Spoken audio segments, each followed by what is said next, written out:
Welcome to Season 2 of Classical Education, a podcast for those who believe in rediscovering the art of asking questions, engaging in conversation, and attending to the ideas at the heart of well-ordered teaching and learning.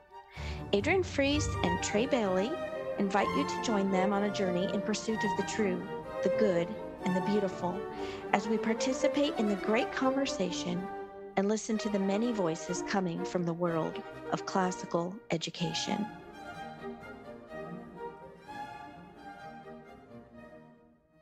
Today, I am joined by Diana Cunningham. Mrs. Cunningham serves as the headmistress for Lindisfarne Hall, a classical Christian school located in Fernandina Beach, Florida, on Amelia Island. And one of the first things that caught my attention about this school, aside from its beautiful setting there on the beach, on this island community in Florida, but also the atmosphere that this school has very intentionally crafted to bring in a lot of beauty, and through that beauty communicate things that are true and good to their students.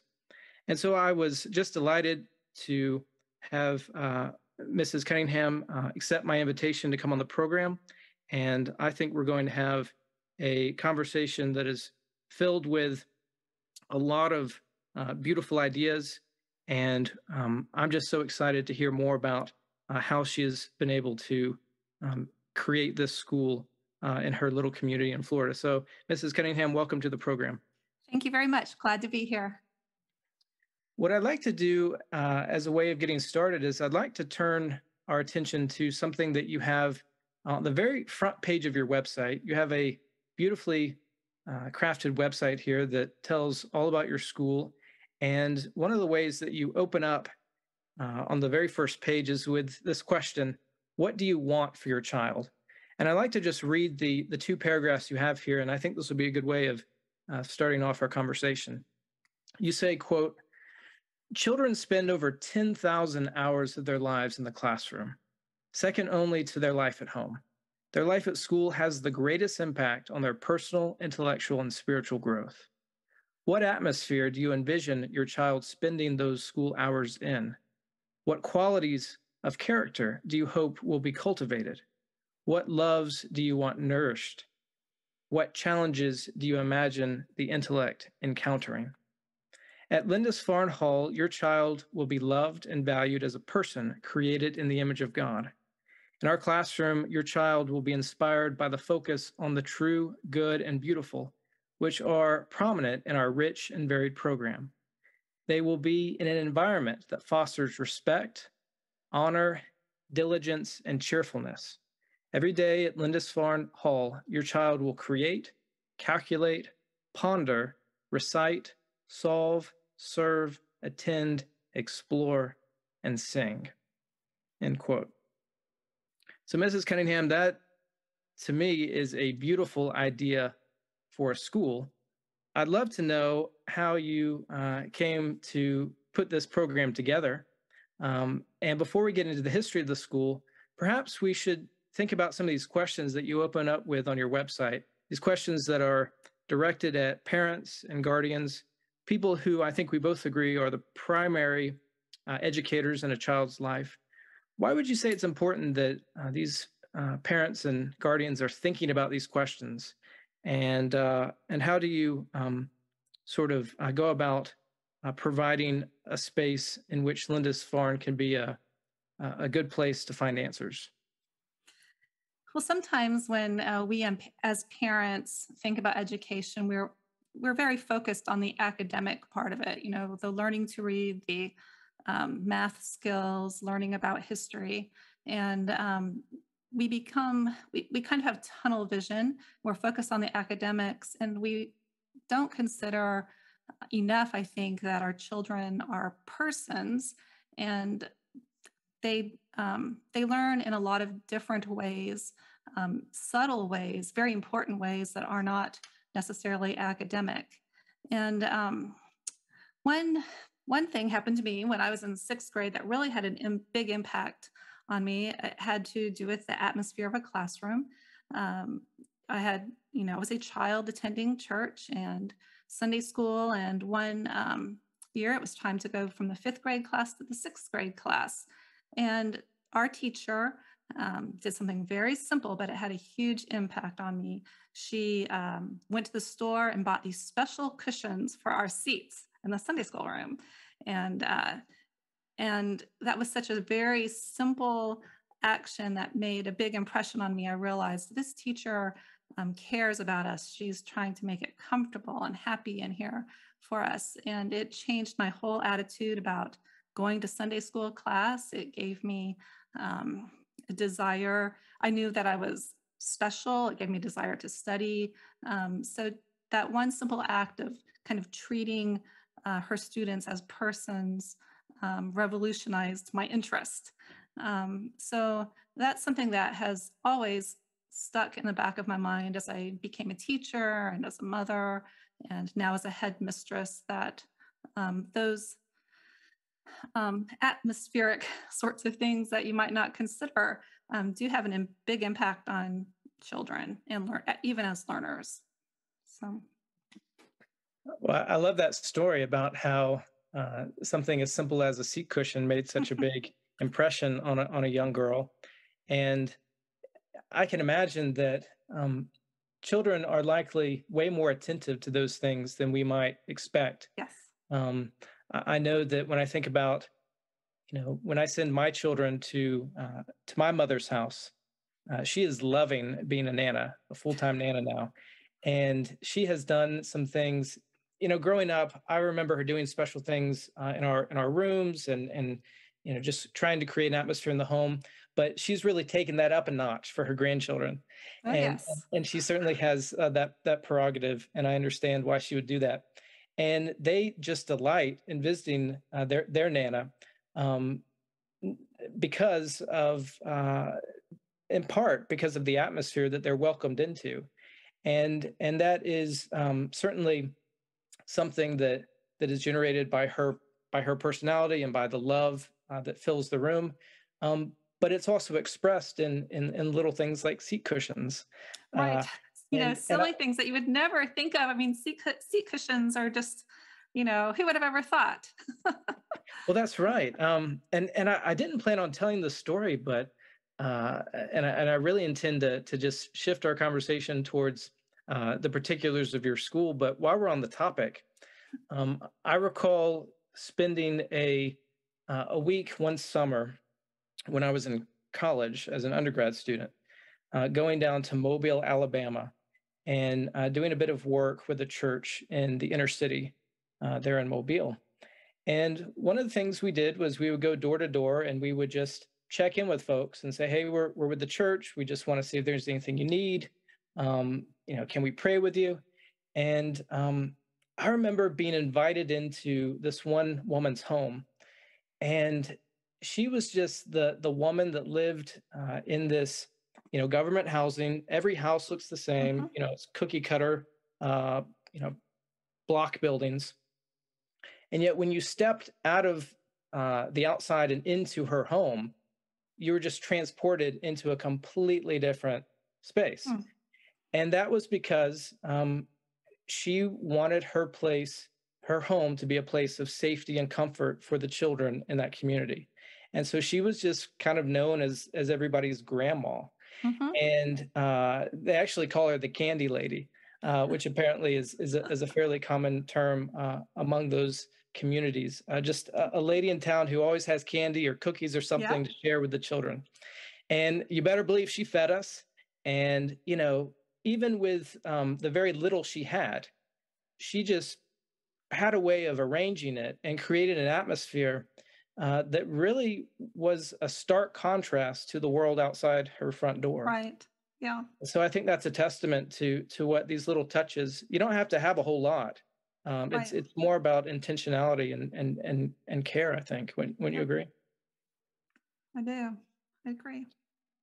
Well, I can certainly tell that a lot of care and thought has gone into the atmosphere of your school, and that plays out in other ways, including your curriculum and your schedule and all the various things that go into the life of your school.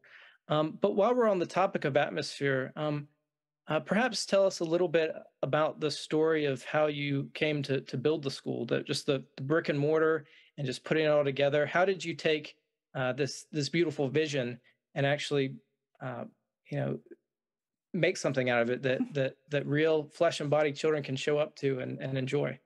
Well, first of all, I would say that it's a miracle. It's something that would not have been able to be done with God. And I've made the mistake before of saying, when someone would ask me, how did the school get started? I would say, well, I accidentally started it, because we started off as a homeschooling resource center in the church. And then we had an anonymous donor that said, hey, there's this piece of property coming up for sale nearby. Are you interested in being a school or turning into a school? And so we had to really think about a lot of aspects of what a school would mean for our lives. It would mean that I would not necessarily be a full-time homeschooler anymore. There were a lot of questions, for our family, and just my husband has been a church planter, and if we started a school, that would mean we would probably need to stay here for many, many years. So there were a lot of considerations, but things just kept falling into place. It was obvious that God wanted this school. And my mother said, Diana, this was not an accident. God has been preparing you this for years. And so that took a lot of responsibility off my shoulders in some ways, because I felt like if God wants this, he's in control, and we'll do our best. And what happens is his business. And that's kind of how things got started. As far as, let's see, what was the question, how we got started? We are on an island, and at the time, as the homeschooling resource center was growing, we started with middle school because I had children in those ages. And when the 8th grader was going into 9th grade and we needed a high school teacher, my husband said, well, I have this new curate coming. You can put him to work. And that curate was very interested in turning this into a real life school. And he did a lot of the groundwork of all the legal work. And my husband and I are kind of, I guess, what you would call visionaries. We have a lot of ideas. We are just excited about education and learning. We like to read. And so we had these ideas of our ideal school. And I am in the very coveted and unusual position of being able to design a school almost the way that I would want to, without a lot of input or extra responsibilities put on me by a board, or those governing bodies that schools usually have. So because of that, I've had a lot of freedom to put into practice unusual sorts of schedules and classes and methods, and I've been able to be a little more creative than maybe the average headmistress that's responsible to a board. Mm-hmm. Well, I want to know more about that. I understand, and I'm sure many of our listeners understand where you're coming from in terms of just sort of enjoying the liberty that comes with being able to take your vision that I'm sure is informed and shaped by a lot of influences, but in terms of influences, you kind of get to very much handpick those, and I would guess that many of them, many of your influences are probably long dead, if I had to guess. That's right. which are some of the best influences one can have, especially when thinking about a classical Christian education. Mm-hmm. And so I want to hear about some of these, these, you said, I don't know if you said odd or weird, but maybe these quirky little things that you're able to pull off that maybe just aren't happening in other schools, but other schools likely have administrators or teachers who probably look at your program and think, oh wow, we should do something like that. So give us some details. What are you thinking about? Well, one thing would have to do with our schedule, and it's very important to me that when students come to the school, they feel like they are in kind of a Christian oasis. And so the very first thing we do when we gather together for the morning is we sing a hymn of some sort. And we have different hymns or psalms throughout the year. So we sing together, and that's a really wonderful way just to have all the students make some very beautiful noise and have their minds set on good things before they go off to their classes. So a lot of that would be one thing that it's easy to do. A lot of schools can do it if you plan for those extra 7 minutes. Another thing that we do, we have morning prayer every single day, except for on Wednesdays when we have Mass. Lindisfarne Hall is a ministry of an Anglican church. And so the Anglican ethos is threaded throughout everything we do. We do not have morning prayer first thing in the morning because it is very important for us that all the students attend morning prayer. And we found that if it is the first thing and parents aren't committed, then they'll be late or tardy, and it disrupts the service and also does not work well. It's not good for the kids to see their parents not excited about the service. So we do have the morning prayer. We have 2 classes in the morning prayer. It's very interesting. It's a liturgical service. It's very quiet, reverent, and also one of our I don't know, taglines is there's nothing new in an Anglican service. We read out of the prayer book. We say those same prayers. We always have scripture reading. We sing hymns. It's very different from a lot of the religious backgrounds of our students. And they come to really love it and call it their own throughout the year. We also, one thing that I don't think I've ever heard of another school having, although I'm sure there's one out there, is we have a contemplation period. And every day after lunch, we walk over to the chapel, which the chapel is 2 minutes from our school by walking. So we make that walk at least back and forth at least twice a day.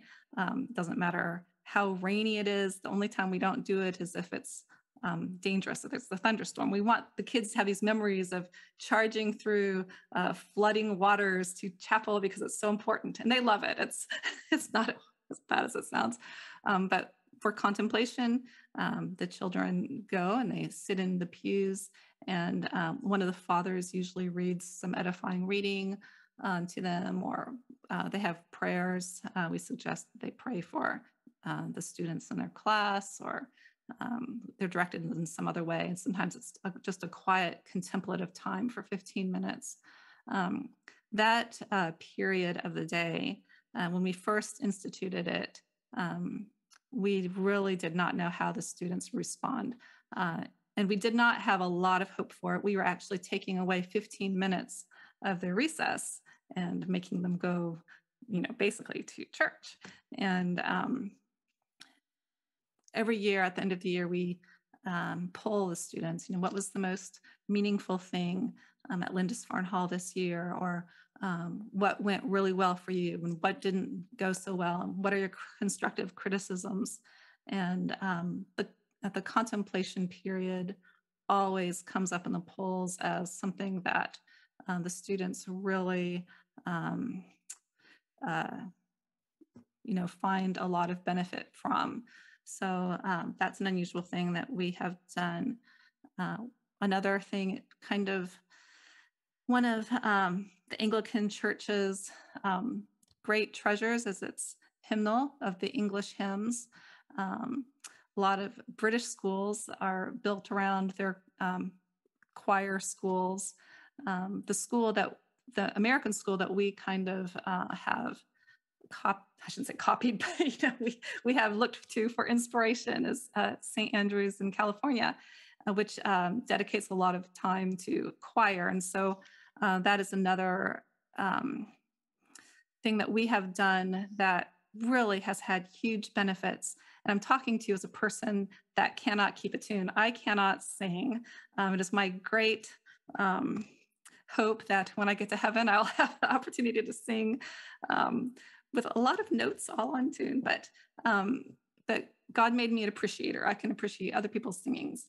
But having choir, teaching the students to sing in those four parts, singing those hymns really is life-changing for them. Every day, even the reluctant ones, they are hearing really important words about God, about themselves. When they are singing those words, their minds are being bathed with those words. And then just the beauty of it. We are blessed with some excellent vocalists in our fathers. So, they are just hearing beautiful music and contributing to it every single day. And we have students from all various backgrounds and non-religious backgrounds. This beauty affects them. And one of the I don't know, most heartwarming things that has happened to me as headmistress was last year, overhearing a very heated debate in the Commons room about which was the best hymn. And they were saying, number 345. No, it's number 5. And a lot of these students, they're not churched, and they were, really debating about the music itself, the words, just everything. So it's one of those atmospheric things that has a subtle but important impact. And not all of those students enjoy choir, but they are all getting a benefit out of it. So that's another thing that I have the privilege of being able to say, yes, you have to go to choir, whereas in another school it might be an elective or, that sort of thing. So. Yes, well, based on everything you just described, it's very clear to me that your school thinks a lot about the value of your students' time and how that time is spent, what they're doing, where they're doing it, but most importantly, who they are being, right, Mm-hmm. during their time while they're at your school. And the school, I think we can all agree, is really the faculty. And the students certainly are a part of the school, but only for a season, right? Right. And if we can imagine the faculty is like a rock, and the students, I'm gonna use an ocean image here since we're talking about a school on an island. The students are like the tide that comes in and out, right? They're there at the school, and then they leave, and another batch comes in, and these are all precious souls, and God has many things in store for them throughout their lives. And for this relatively short period of time, they're a part of the life of the school. And it sounds to me that you are interested in giving the students, as I said, the relatively short amount of time that you have with them, something that is really their birthright in so many ways, something that's been preserved for them, something that's been handed down to you that you want to pass on to them, the tradition, right? Right. And so in that way, you're truly a classical school, and you're very much a classical Christian school. And I appreciate you just talking about how your Anglican faith has informed your practices, and I'm sure it informs the atmosphere. Undoubtedly, the things that the children see day in and day out, both in the classroom and in the chapel, are teaching them from that heritage, knowing that not all of them share that. As you said, many of your students, it sounds like, aren't even in church at all, which I think is a growing situation for many classical Christian educators. I would even say, and we can get into this perhaps later in the program, that even a lot of our students who are quote unquote in church do not necessarily think of the church as an authority in their lives, nor do they think of it as something that is passing on to them something other than sort of this moment of, let's say, receiving or accepting, the language Right. varies, salvation, versus something that you live in and are a part of throughout your lives. That is So, part of the way we've tried to set things up is a monastic feel. So, mhm, the church usually, the liturgy of the hours, you might be praying every 3 hours. And of course, we don't have the students stop every 3 hours, although it's almost that, and pray. We really strive for that peaceful, God-focused atmosphere at all times. And for example, when we head to the chapel, we listen for the bells coming from the bell tower, and that has us go. And when chapel is over, or I should say morning prayer, then as we're walking back, we have the bell tower bells playing, just because the kids aren't really listening to those bells consciously. But just that beauty of the walk and the music and leaving, it does have a big impact. And we haven't been at this very long, but we have had many students come back to us later and say, and this is about the whole curriculum, but we had no idea what you were trying to give us while we were there, but now we know. We are so thankful that you tried, and now we know where to go find good things. And we've had students that were unchurched come back and say, several years later, can we get baptized? So this is, we did not see fruit, immediately, but as the years go by, we have students returning and saying, this really made an impact. We didn't realize it. From the books we read to the Christian atmosphere, it really, and that's our goal, because all these children are precious to God, their minds, bodies, and souls. We try to give them the best in every way we can. So. yes, well, all of that is really a testimony in and of itself to the good work that's going on, and of course that work in part is from your planting and watering, but we all know that God is giving the increase there, and as you say, that fruit sometimes takes some time to come into fruition, let's say. Yes. But may God give us patience to do the right thing in the meantime, while we wait on His actions um, and His servants to glorify Him. And of course, all of these students, as we mentioned, are precious souls, and they're being taught by the littlest of things. We started out with seat cushions. Now we're talking about church bells. All of this, sort of in teacher lingo, is called the hidden curriculum. Mhm. And yet, just as much as a what we understand as a curriculum, with the books and the reading list and the exercises, all of these things we've mentioned thus far are teaching and calling attention. That's one of the things you mentioned in the introductory paragraphs to your website. You want your students to attend, and to attend school. I think you would agree, doesn't just mean showing up, right? It Right. actually means giving of yourself, orienting yourself towards something, and we want them to do that towards things that are true, good, and beautiful. So I think this would be a good way to just sort of make a segue into thinking about your not so hidden curriculum, let's say.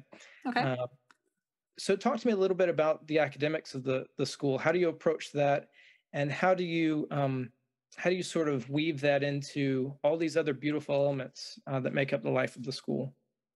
Well, we are a classical school that is heavily inspired by Charlotte Mason and her principles.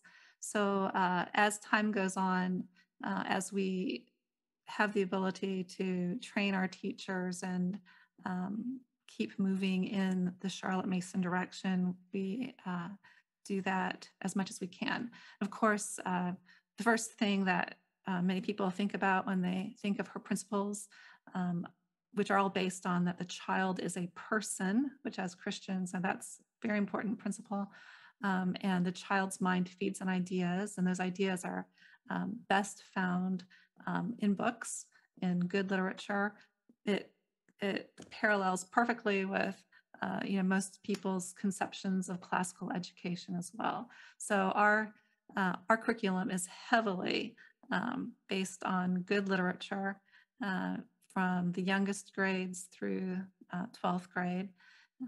We have curated lists of books that we think children can benefit from reading. So that would probably be the first part of our curriculum. We, of course, we have literature classes that are based on reading books. So we usually read them together out loud and discuss them. The younger students do a lot of narrating. The older students do not necessarily narration the way you would think of as in a young student, but more like question. Well, it's probably too much to go into now, but we have a different process for the older students. Well, I'd actually love to hear about it if you're willing to delve into it with us. Right. Well, for a younger student, when you have them narrate, you might say, okay, we've just read this passage. Can you tell me about the passage, or tell me what you know about what we just read? And they will give it back to you.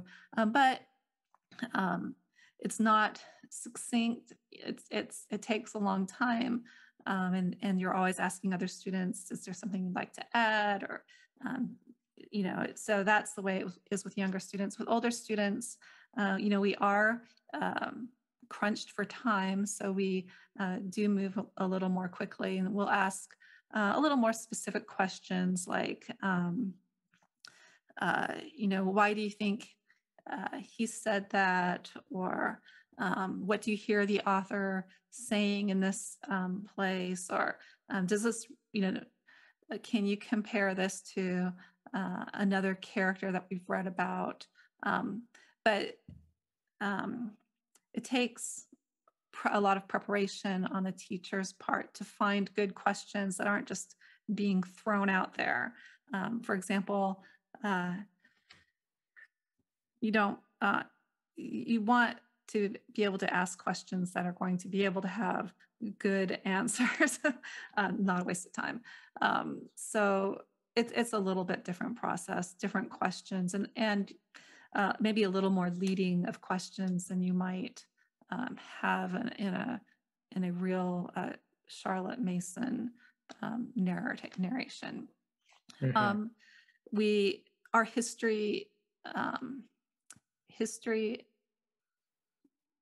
is, we don't use textbooks in history. We try to use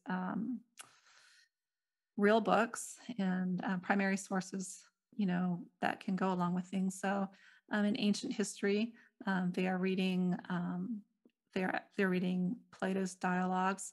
We don't actually have them read the Republic.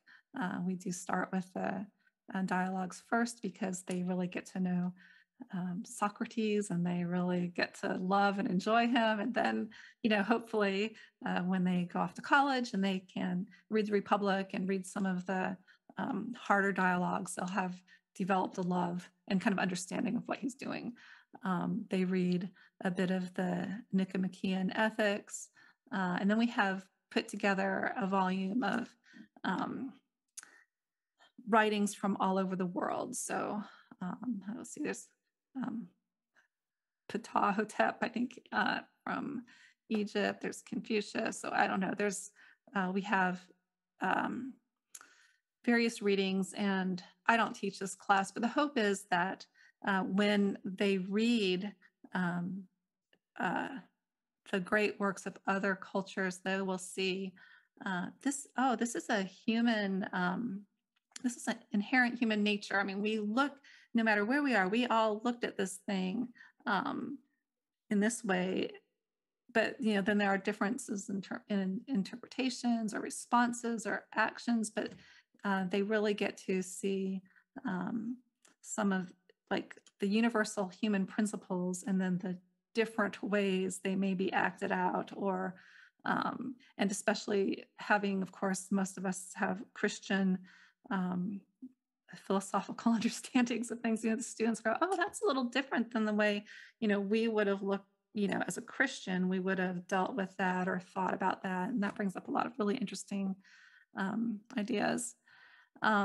We also do not do our 4-year history rotation is not chronological. In 9th grade, we did that on purpose.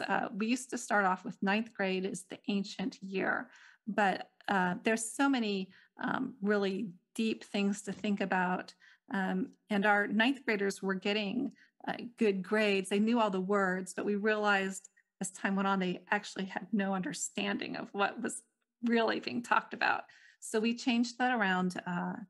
So in 9th grade, they study economics for half of the year, and that's you're dealing with more concrete. You're dealing with money. That's pretty concrete, but you're getting a little abstract with it. And then we have American civics during that year, just because that's something everyone needs. And then we do the medieval year. So they have a lot of church history. They have a lot of ideas, but they already have little pegs from before to hang them on. They've already heard about some of this. And then we have the ancient year, where they really dig into the philosophy, the underlying philosophies of human nature, purpose of man. And then the last years are modern year, where they can see how it all falls apart if you don't have a good understanding of those things. So our history progression is different, but it's really had a lot of good and interesting fruit. So that's one difference for us.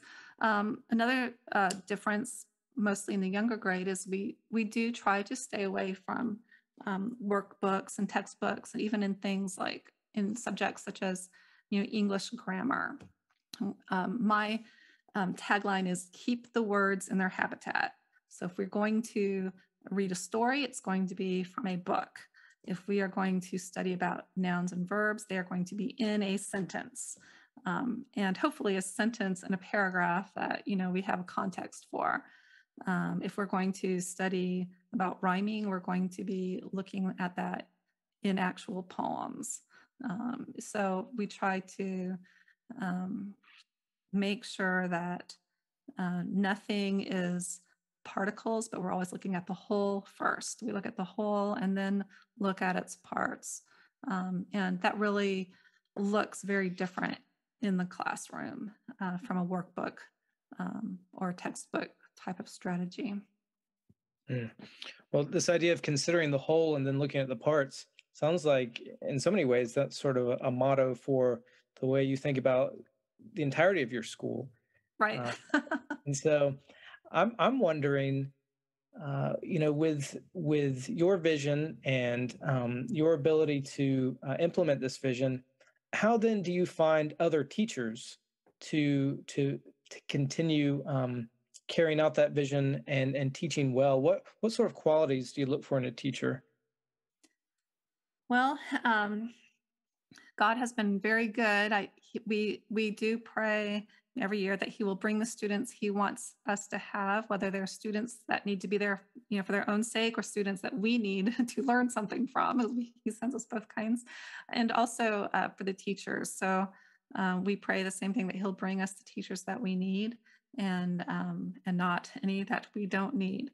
And some years we have struggled with not having enough teachers, but God has always been good to give us what we need. The first teacher, other than the curate that we started off with, who was a wonderful teacher, and I wish he was still here, but he went off and has done, he's working at his own church now. But they've been mostly through personal contacts. The first teacher was a woman that worked, her daughter came to or attended the Homeschool Resource Center. And I got to know her, and she, with her homeschooling background, she was very familiar with being creative and not necessarily tied down to textbooks and workbooks and certain sorts of schedules. And so, and then, she just has that nurturing, loving personality, very organized. So, she's been fabulous. But it has really been amazing to see that God sends us just the right person that we need. Last year, we hired a teacher that had a lot of those very, ordered characteristics and a lot of interests and abilities that we really needed, that we were not particularly interested in. A lot of the paperwork, the organization, keeping everything, keeping parents super informed. She's great at it. We really needed it. God brought her to us.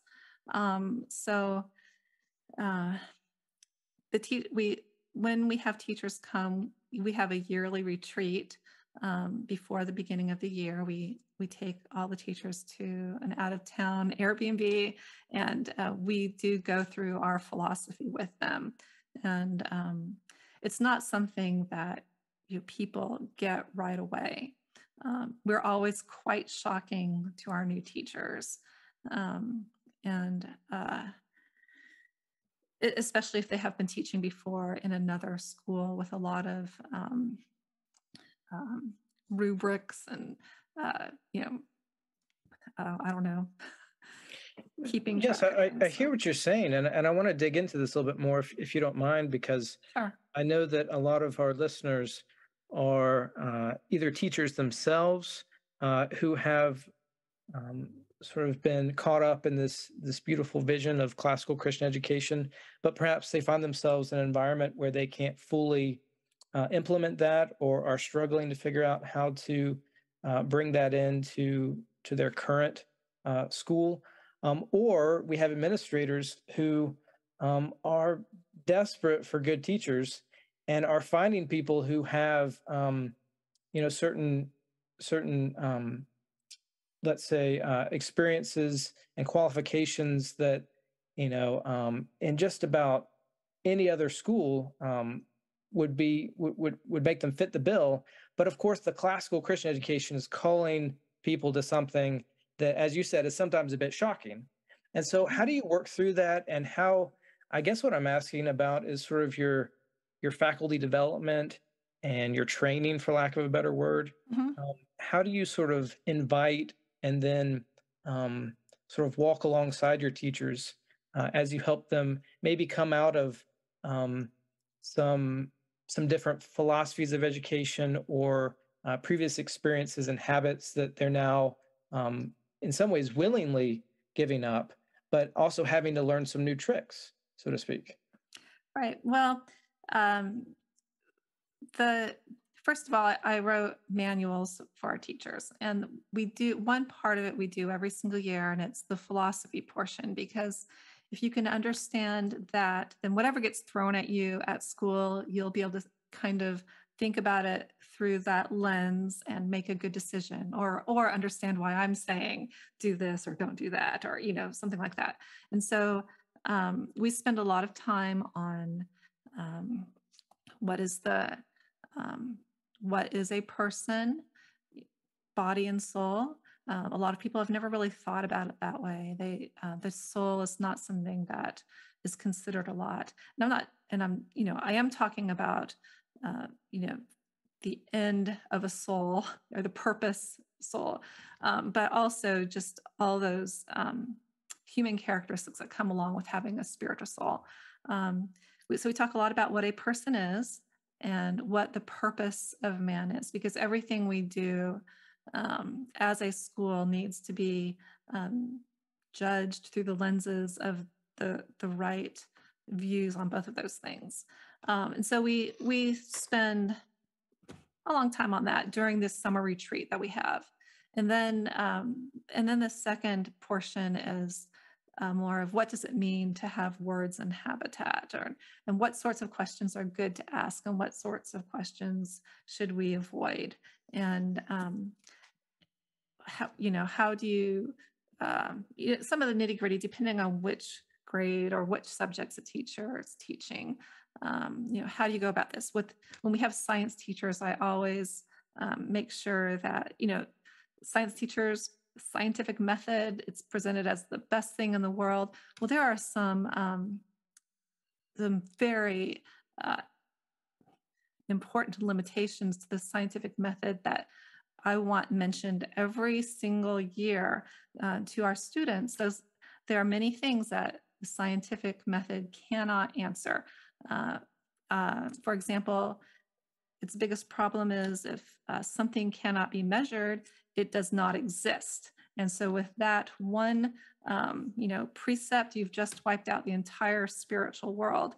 And so I want the students to hear this every single year of their life, because our culture is so, it's passing, we're turning into a postmodern culture, which is a little different, but the modern culture is so invested in this. If we can't measure it, it doesn't exist. It's a very subconscious portion of the waters that we swim through naturally. And it's something we really need our students to understand is things do exist that we cannot measure. And then there are a lot of other things that are limits for science that we want our students to just realize. So that's something I always go over with the science teachers. I have a list of what I want them to make sure they mention whenever they mention the scientific method, which is important, and I don't want to denigrate that, but in addition, there are limits. I want the students to hear that front over. So I can't remember why I started off on that, but for the teacher training. As the year goes on, I usually interact with every student in every grade quite a bit. And I'm always asking, how's class going? What are you learning? How do you feel about things? And whenever I notice that there are some things, maybe not where I want it to be, I'll make a note of it. And, maybe that month or the next month during a teacher meeting, we'll, figure out how to address what's going on. So we, on Thursdays, we have teacher training meetings, the third Thursday of every month. Fourth Friday, we have more of the teacher logistical meetings.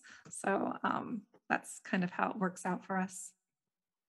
Well, thank you for going into that a bit more. And I know that a lot of people are thinking through the various challenges of the very fact that there are very few people alive, myself included, who received a classical education growing up, right? So most of us are trying to get a remedial education in the process of giving a good education to our students. And in many ways, that's a beautiful way to walk alongside them and be the first student, so to speak, and model that for them. But it does ask a lot of the teacher who, in some context, may be simply asked, well, here's sort of our box program, you facilitate it.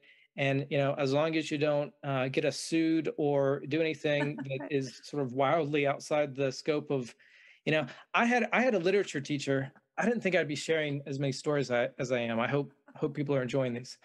I had a literature teacher in high school that as long as we had a book in front of our nose, she didn't care what it was, as long as we were reading in class, she was happy. And she would sit at her desk and eat peanut butter with a fork.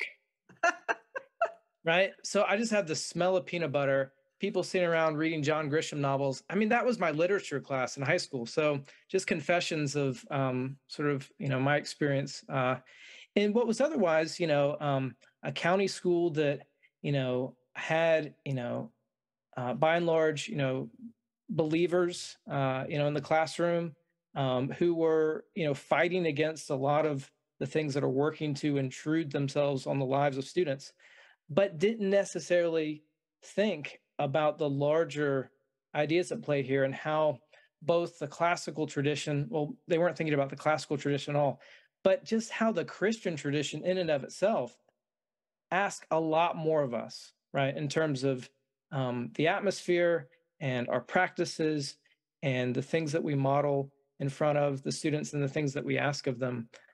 It's a lot more than eating peanut butter and reading John Grisham novels. Right. Although, that I can imagine worse literature courses, at least people were reading. So books, they're reading books. Well, I have to admit that sometimes I propped the book up and just slept on my desk. But these are sort of the little things that our students don't know that we know, Right. because we've been there and we know Yes. some of those little tricks of the trade.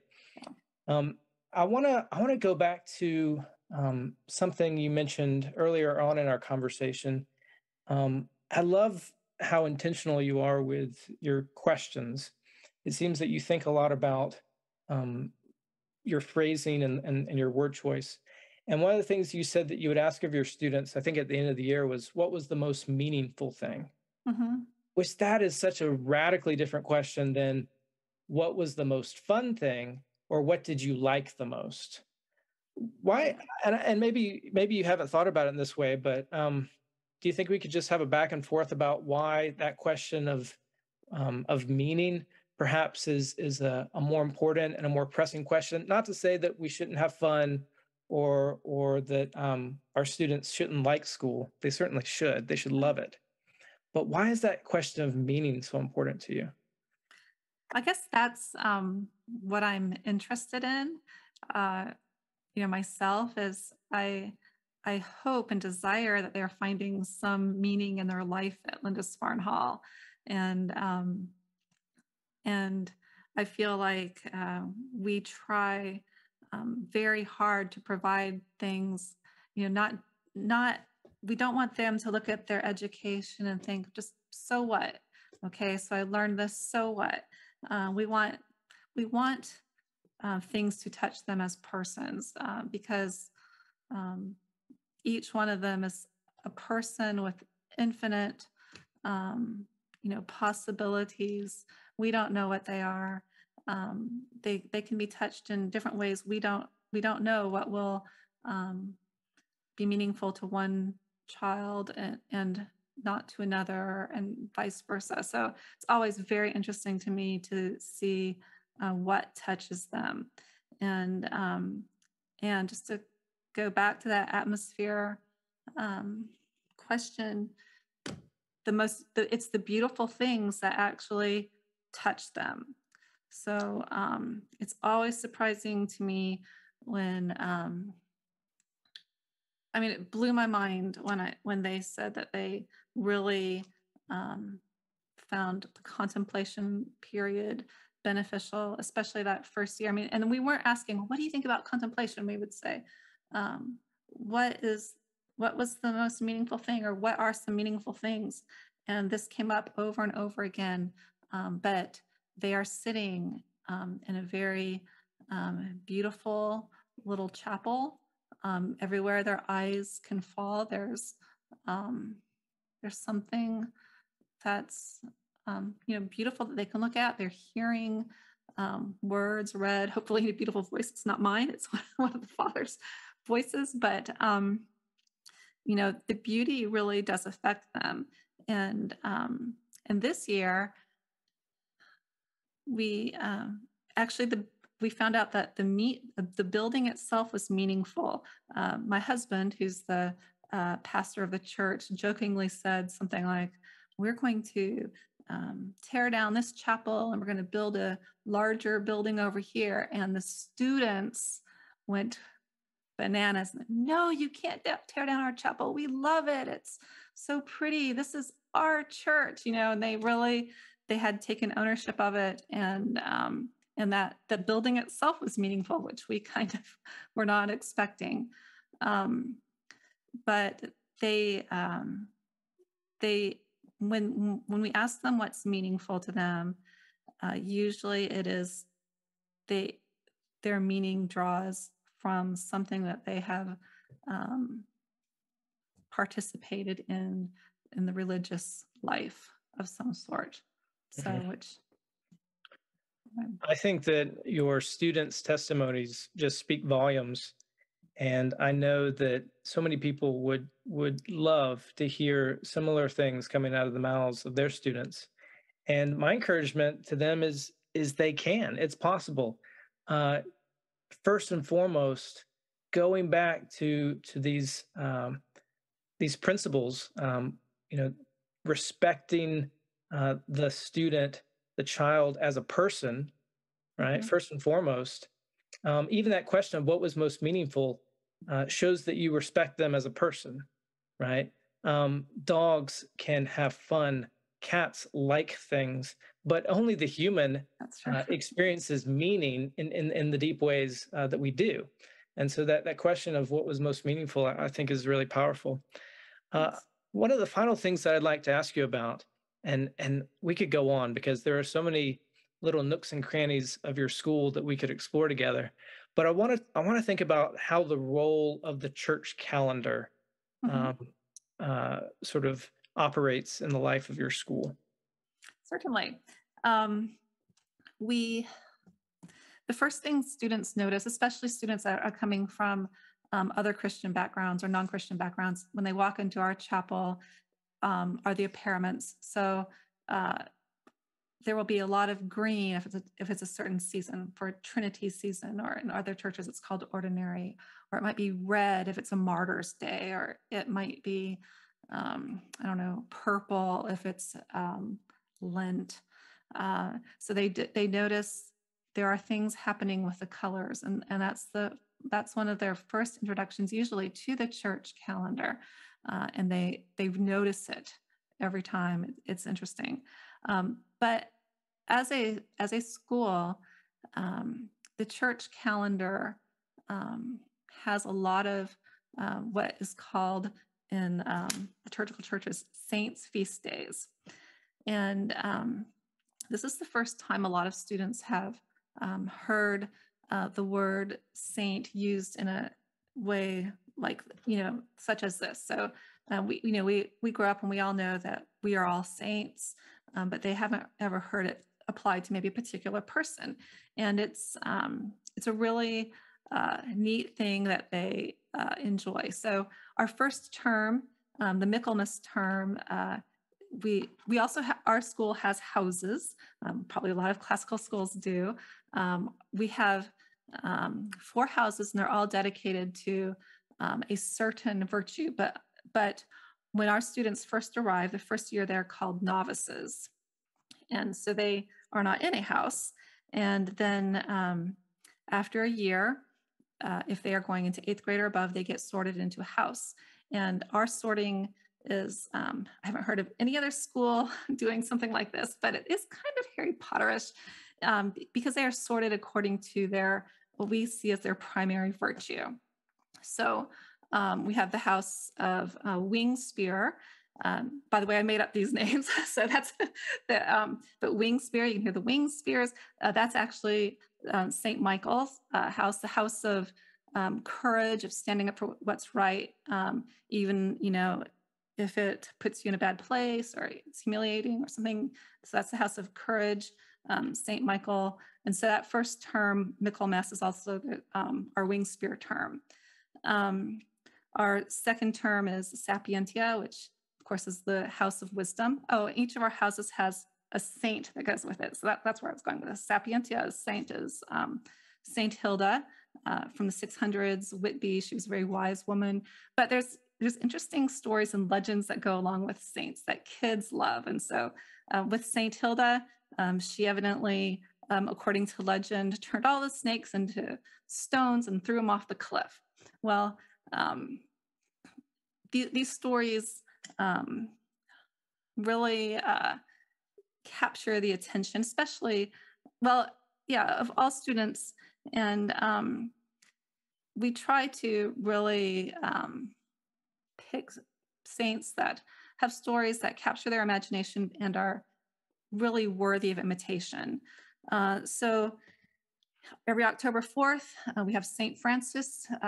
The St. Francis is a saint that even most Christians have heard of because he's in everybody's garden.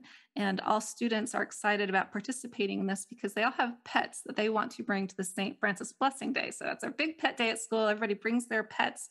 They all get a blessing. It's a really fun time to meet all the parents. It's towards the beginning of the year. So that's part of the church calendar that we do. We always have Saint Alfred in October. Every other year we read the Ballad of the White Horse, which is a G.K. Chesterton epic poem, and we have fun with that. We celebrate Martin de Perez. The kids really like that one because we eat capers in a special dish because of this caper salad that he served to another monk in his monastery, and the miracle that occurred. We have, in January, there's St. Felix, who God sent a spider to spin a web in front of this doorway so that he would not be caught by the Roman soldiers as they passed by and saw this, what they thought old spider web. There could nobody be behind there. So we have, we try to really celebrate these saints of stories that the students can relate to. They see them in these, exciting, or scary positions. They see them giving up their lives for God. They see them being humiliated, but still being joyful. They see them persevering in really difficult circumstances. And these are the people that I really think that the saints are the church's secret weapon. And these are the stories that can really give the students strength, especially to face what the times that seem like they might be on their way here, the times of more difficulties and persecutions for Christians. And the saints, there's a saint for every story imaginable. And if you read their prayers, if you read their stories, you're edified. And we do, when we watch movies, we usually watch movies about saint. Our young children cannot wait to watch, it's a cartoon Saint Francis movie or the Saint Patrick movie, but these are what we want our children's imaginations filled with. And that's part of the church year that we really focus on a lot. So, well, our listeners can't see the tear of joy that was just rolling down my cheek. But Ms. Cunningham, I just cannot express to you how wonderful, and I mean that literally, just filled with wonder, everything you just described truly is. Praise God. thank you. Speaking of saints, I'd like you to tell us a little bit more about the name of the school, Lindisfarne Hall. What's the story there? Well, Lindisfarne is an island, and it is now called Holy Isle because of what was accomplished from that island. But it's an island on the northeast corner of England. It's actually right on the border, with Scotland there. And Saint Aidan was sent there to start a monastery, and which he did.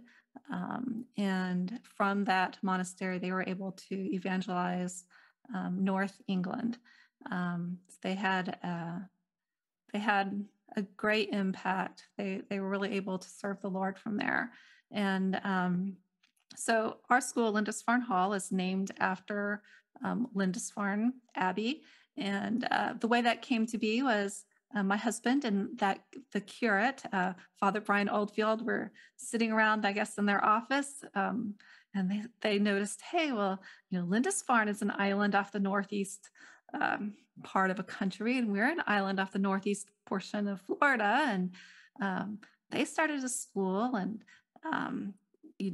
spread Christianity, and Well, we're a Christian school, and so that's how the name came to be.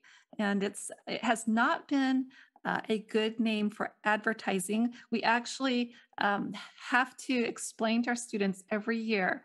This is how you say the name of your school, and many people think our name is actually Linda's Farm because we have a secretary named Linda. So, so there's all sorts of Great. confusion over that, but it's our name. So, Well, and a beautiful name it is. Saint Aidan was called to his island to minister to the people there, and undoubtedly he faced many challenges and threats. I wonder, you being called to your island, what are some of the challenges and threats that you're fighting against, and what words of encouragement might you give to other teachers, administrators, and parents who are going up against the same forces that are seeking to really do warfare against all the beautiful things that we've just covered? there are a lot of different kinds of threats schools can face. The one that we faced early on is very similar to, I think you mentioned your friend who's also starting a school and had a lot of hostile resistance from neighbors. We did too. Our church is located in a planned neighborhood, and the plan of the neighborhood was to have a school on our property. The street that runs past our school is actually called School Street, but the neighbors on that street did not want a school built where our property was. And it was a very intense 2 years, seeing if we were going to be able to use our property. And we really do believe that that was spiritual warfare. Just the outrageous things that happened, there's no doubt. But a lot of fruit actually came from that. Good things do come from bad, and the parishioners of the church really grew together and became excited about the school when they had this kind of common goal. Whereas the school was periphery, now everyone became very involved in getting the school started. So it actually was a huge blessing that brought our church together, as opposed to just all negative. So that might be an encouragement to your friend that appears to be going through something similar. There's always there are always difficulties, I think, in running a school, and we pray very hard that God will bring us the students that need to be at our school or the ones that we need to learn from. And we have had to learn from students.